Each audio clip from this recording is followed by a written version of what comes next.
Hi guys, welcome back to my XVS video. Now I'm going to talk about Gilgamesh and Nichosa banner which come to the global on this week.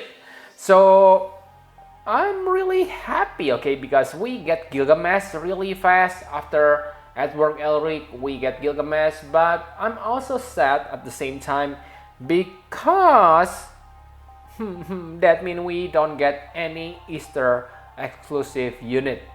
That's really disappointing, but maybe they will make announcement on next week. Who knows? But let's talk about Gilgamesh first.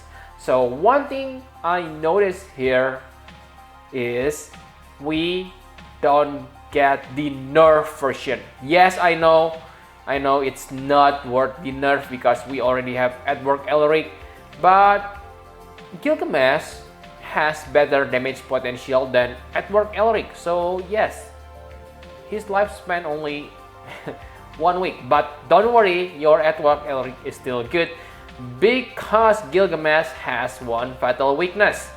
Okay, so let's talk about what's good about him first. Okay, so he is a good MP battery because he can recover 50 MP per cast, and using dual cast you can recover 100 MP easily to all allies. Okay, but you probably never use that because he is an offensive character. Okay, and only Japan he changed with Mystic Cross, but I think on the global it will become Chaos Wave Awaken. Okay, and he also able to chain with Absolute Mirror of Equity. The things here is Gilgamesh is not a hybrid character because he has different skill, okay, for each attack. Like I have mentioned before, for Chaos Wave Awaken he deals magic damage, and for Absolute Mirror of Equity he deals physical damage. Okay, but you don't need to worry about the attack and magic stats because he has decent attack and magic stats boost. Actually he is real hybrid, okay, because his LB deal hybrid damage. Okay, and I believe you already know his identity if you play FFBE, okay, because that helm looks familiar, and he also absorbs ice damage. So I know you know the identity of this man. Okay, so the biggest deal, the biggest bad thing and the worst thing about him is, actually it is the thing that make me not gonna pull him, is he is locked into ice element. But you may say, but oh, what's the problem? Because for magic character it is always locked.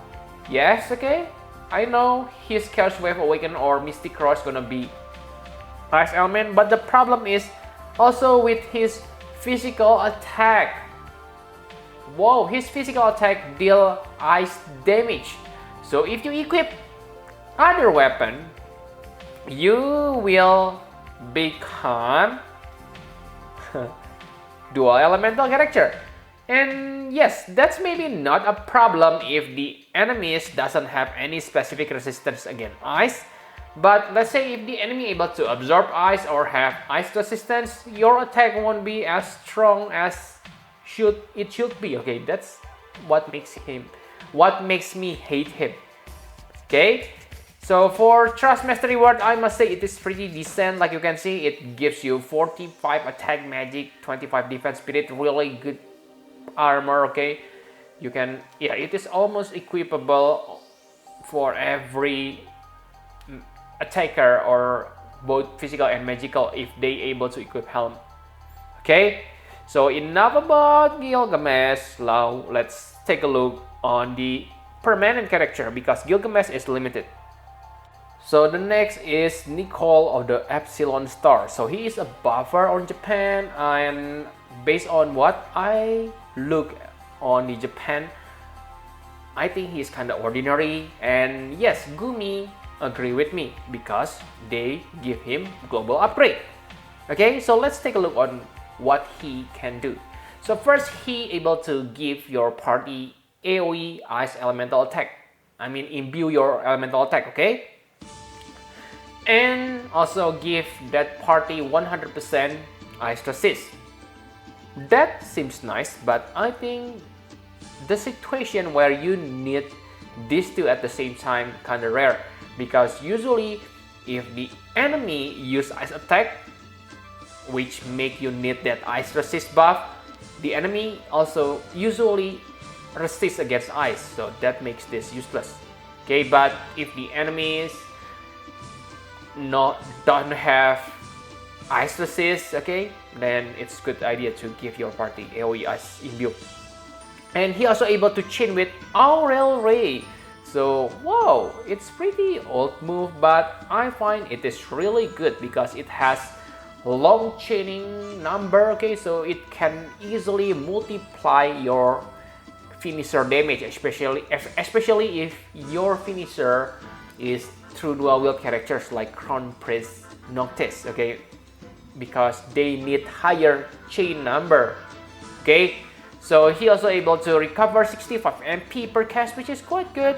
And yes, he is also like Seaside Nichol on the global. He able to give your party magic and physical mitigation, but from what I see on Japan, it seems that he able to cast both of this physic and magic mitigation at the same time, at the same turn. I mean, okay, because Seaside Nichol don't able to do that. You need to have 2 turns, okay, but for Nichol of the Epsilon star, he able to do that. Pretty nice. And for normal mitigation, he has 30% and 50% damage mitigation from his LP. So again, another nice damage mitigation. Now the final thing about him is the all stats buff. On Japan, the range are 150% from his normal spammable buff, 180% from his cooldown ability, and 200% from his limit burst. Okay, so his limit burst gives you 200% all stats and 50% damage mitigation, which are nice. But I think if they want to make him tempting on the global, I think they should make his limit burst undispellable.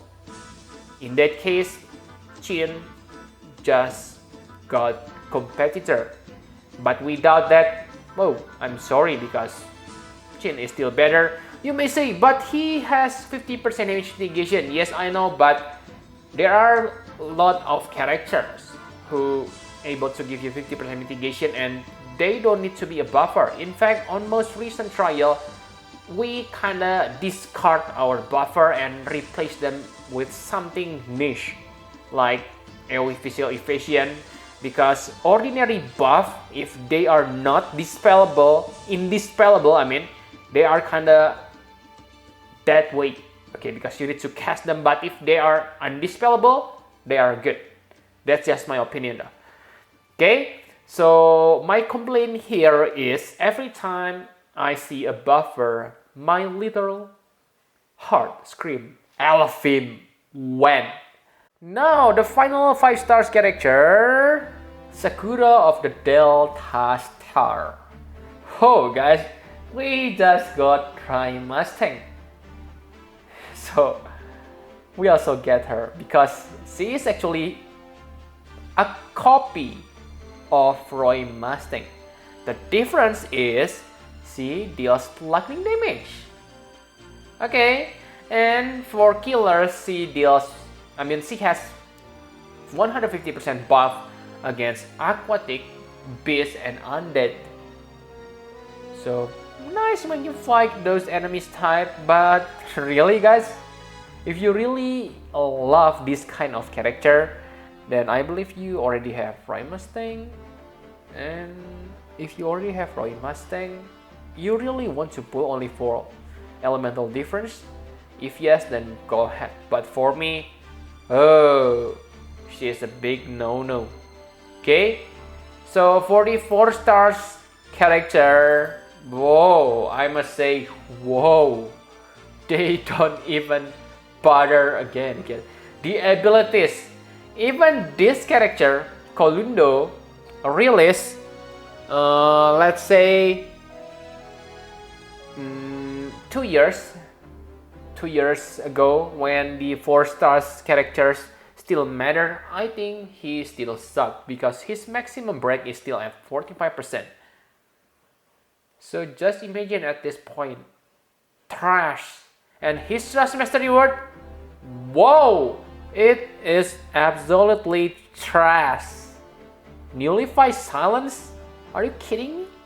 Cannot they give like 4 elements assist or something more useful? I know it gives you 30 defense and spirit, which are nice, but really guys, it's just horrible, I think, okay? They don't even try to design 3 and 4 stars characters anymore. If that's the case, then simply get rid of the new characters because it just fill my inventory and it is annoying to clean them up, okay? And we also get a new trial on this week, Great Malbor and Malbor Queen. So yes, maybe you can bring your newly powerful characters against these enemies. Okay, so now the final question, should you summon? So I think I don't need to talk a lot on this section because I already have told you from my preview before that no. But there is one exception. If they give Nichol insane buff, maybe like undispellable buff, then maybe it's worth to pull for him. Especially if you don't have top tier buffer. Okay? If they give him maybe, let's say, undispellable buff from on his limit burst, maybe I want to pull him to replace my Ignis. Okay, I'm kind of bored using Ignis, but maybe not to. But yeah, the point here is the real price is the global buff Nichol. For Sakura, whoa, no guys, please no. Okay, unless you are Whale or Dolphin, then go ahead. Okay, for Gilgamesh, he is really strong guys. He is really strong. If you take a look on Furcula, his damage output is insane because yes, basically on Furcula say that Edward Elric deal about 32 million or billion, I forgot, after 12 turns. But for this, he can deal stats constantly after 6 turns. So he can easily maintain that constant damage. Okay, so I must say it's pretty good. He's pretty good. But again, whoa, Lock to Eyes really turned me off. Okay, so yep, I think that's all you need to know about this banner. Okay, thank you very much for watching. Press the like button and subscribe to my channel for more Final Fantasy Pro FX videos guys. Bye bye guys.